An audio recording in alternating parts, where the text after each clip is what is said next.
Hey girl, welcome back to Love Unleashed TV with Nikki Syme and the Love Unleashed podcast. Today I really wanted to have a conversation with you about how to keep the passion and the spark alive in your relationship year after year. So I don't know about you, but I definitely grew up with the belief that the longer I was with someone, the more boring it would become, the more mundane it would become, and the less love we would actually experience. But what's been really beautiful in my current relationship is really learning that it actually gets better. The longer we are together and the more time we spend together and the more we get to know each other, the deeper our love grows, the deeper our connection grows, and it's actually really exciting. I love that Gary and I have been together for almost 5 years now, and I'm more in love with him now than I was the day I met him, or that first kind of, honeymoon period.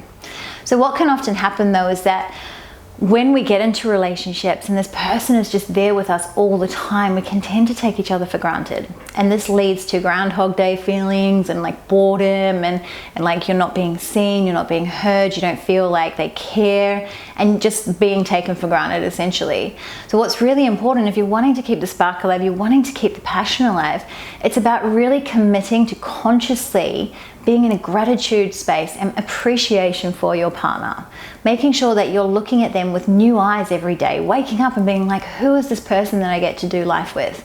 Because essentially if you decide that you know your partner, your relationship's already dead. We're constantly evolving, we're constantly changing human beings. And when we can actually wake up and be like, hi, I'm Nikki, nice to meet you, and go into our relationship with that kind of energy where it's curiosity again and like, oh my gosh, like why do you do that? And I love it when you do that. And focusing more on appreciation, focusing on what it is that you're actually are receiving from your partner as opposed to the things that you're not receiving, that gives the relationship an opportunity to keep the fire alive, especially in the bedroom. Now, if the bedroom is an area that you're struggling to keep the spark alive, you get to be creative, you get to be playful, have some fun, incorporate some toys, or get your partner to jump online and buy some sexy lingerie for you to put on.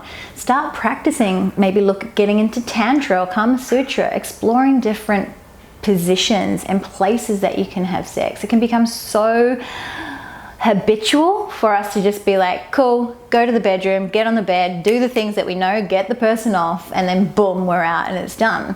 That's not fun, that's boring, right? You want to keep the spice alive, and that actually takes effort. It's not work, it's not a job, but it takes effort and being creative. So Gary recently bought me some beautiful sexy lingerie and it was so amazing. I was just like, oh, this is so cool. I love that he'd bought it for me because I knew it was stuff that he would actually want me to wear and want to see me in. So it was really a lovely little gesture because it was like, oh yeah, and I'd put it on and I felt sexy, and it was like, oh, a new level and a new spark in the relationship and in the bedroom especially. So get creative, have some conversations, buy a dice and throw that dice and do the positions. Don't be afraid to jump outside of that box and start exploring other ways that you can actually bring play and fun and excitement back into the bedroom. I hope you got so much value out of this, my loves. Remember that gratitude, appreciation, focusing on what it is that you are receiving from your beautiful partner rather than the things that are lacking, and then getting creative and excited in the bedroom again so that you don't slip into that Groundhog Day and you do manage to keep the spark alive in your relationship, because it can keep burning and getting brighter and brighter and brighter, but it does take effort on both parts. So have the conversations, be playful with it, get excited about it, and go and have some fun.